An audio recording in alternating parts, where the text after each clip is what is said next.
every day there's 33 attempted veteran suicides, 18's completed. And a lot of them, they show a lot of signs. And, a lot of people that have PTSD that, it's not diagnosed, people don't know about it.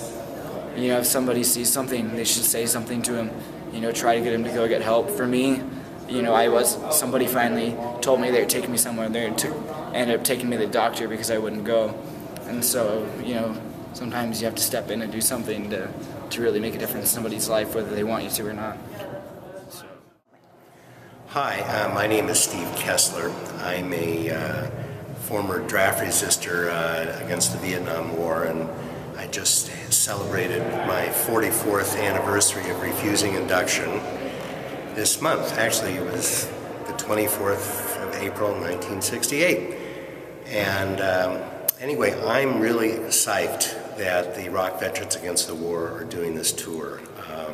We need to have people who've been in Afghanistan and been in Iraq and get face-to-face with the American public and bring out the best of us, because I think people are really disgusted with the wars and they don't want to have troops in military bases in 143 countries, and they don't want the veterans and the current active duty soldiers to be treated like garbage the way they are. And so for you folks to promote this notion of healing, to get people healthy, I think is great. My dad died in September. I was a World War II veteran.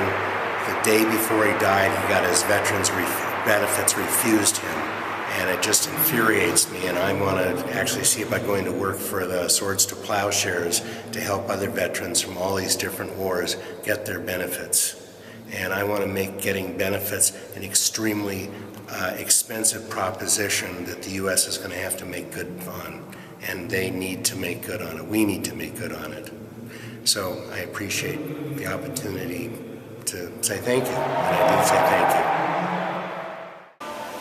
I'm Steve, and I'm the first public war resistor of the Second Iraq War. And that in itself is a hard place to be, because it's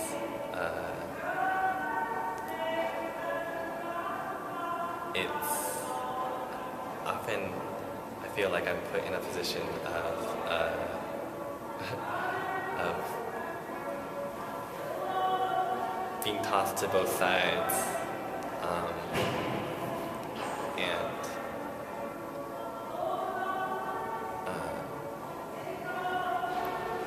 either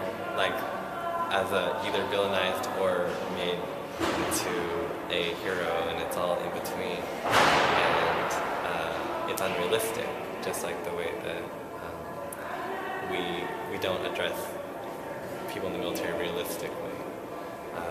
Keith Shannon, I'm a 5-year veteran in the Marine Corps. I did 2 tours of Iraq. I'm here tonight because I believe it's important for everyone to know how dangerous post-traumatic stress disorder is. I especially believe it, especially for the people who didn't see combat, because they can have PTSD and have less reasons to even go in because of embarrassment. They don't think it's possible they can have it, and it can affect them sometimes much harder than people who saw combat. That's not myself, unfortunately, but still. And now I work at the Center for Imaging of Neurodegenerative Diseases, where they proved Gulf War syndrome's effect on the brain as well as PTSD. They do research on Alzheimer's. I do some highly specialized work on IT work, but there's massive processing on the MRI imaging, as well as loads multiple complete atlases of brains into memory, and does scans, comparisons between healthy and unhealthy brains to try to find a difference. And I guess we recently had a breakthrough with PTSD that showed that there actually is some sort of physical trauma. And so it's exciting to be able to be working somewhere where, I'm actually, even though I'm not, one of the scientists doing it, I'm providing them all of their instruments and, everything that they do their work on, I provide them. And so it's a very good feeling to finally actually be able to do more use than I did when I was serving in the military. The PTSD is real, that it doesn't just affect the soldiers that are put into harm's way, but it affects their families, their communities, and you can't isolate the situation by isolating the soldiers. You have to reintegrate people to be part of that. Part of the healing process is to reintegrate people, but ultimately you're not going to heal the problem of PTSD without addressing where it's coming from, and that means sending less people to war, ultimately ending war. Mm-hmm. But there's a problem. We have a problem in the way that we look at the military. We hold it up and we hold up the service on one hand, and we say thank you for your service, and a lot of people in IVW will probably say things like don't say that, or they get uncomfortable about that. And the reason is because sometimes it just feels like lip service. As someone who's raised by a veteran and artist who it was very traumatic experience, and I can look back and know that they were going through their process throughout that, and maybe if they had waited to have kids or something, it wouldn't have been passed down, but regardless, the PTSD was passed down, and we should be, we should consider that. We should consider that people are coming back, and they are going to be reintegrated, and if that isn't done well, then that will cause problems for generations that don't even see war. My background in this work is that my father has post-traumatic stress disorder and is a disabled veteran from Vietnam. He did 2 tours of combat in Vietnam at around age 18 and now has pretty severe post-traumatic stress. And I went through trying to navigate the VA process, the disability process with him, and really felt frustrated by that, by watching him struggle through it, and because he was unable to receive care and therapy and just have assistance with what he needed, it took a toll on our family, and so I felt the effects of that as his child. And so when I got involved in this work, something that I really feel is important and something that I hold close is just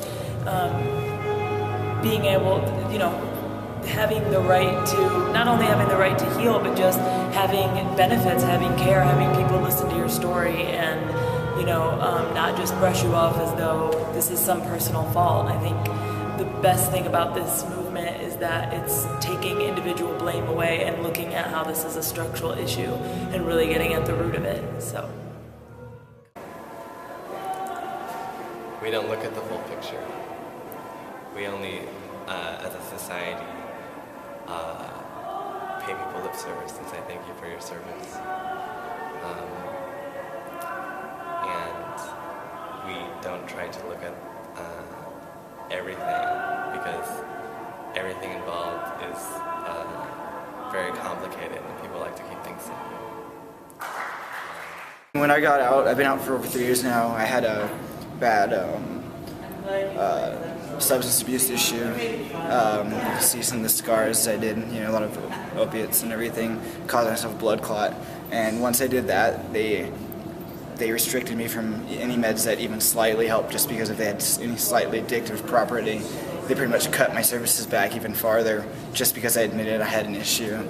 And even though they said I was a functional addict, one of the most, they've never seen somebody that used the amount I did that was still functioning with the work and everything.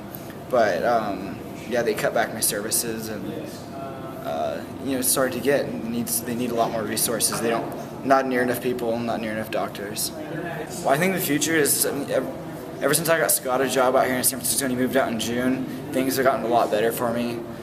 Just because I didn't know about Iraq Veterans Against the War then, and he's gotten me into a network, and I think joining together and people talking about it I've only told about 3 or 4 people about the substance abuse issue, but the more it goes, the easier and the better it's been getting. And so I think that's really, the more that we get together, the better it's going to be at least for the veterans, whether it makes big change or not. That's one thing, but at least make change among the people that are out there trying to do something.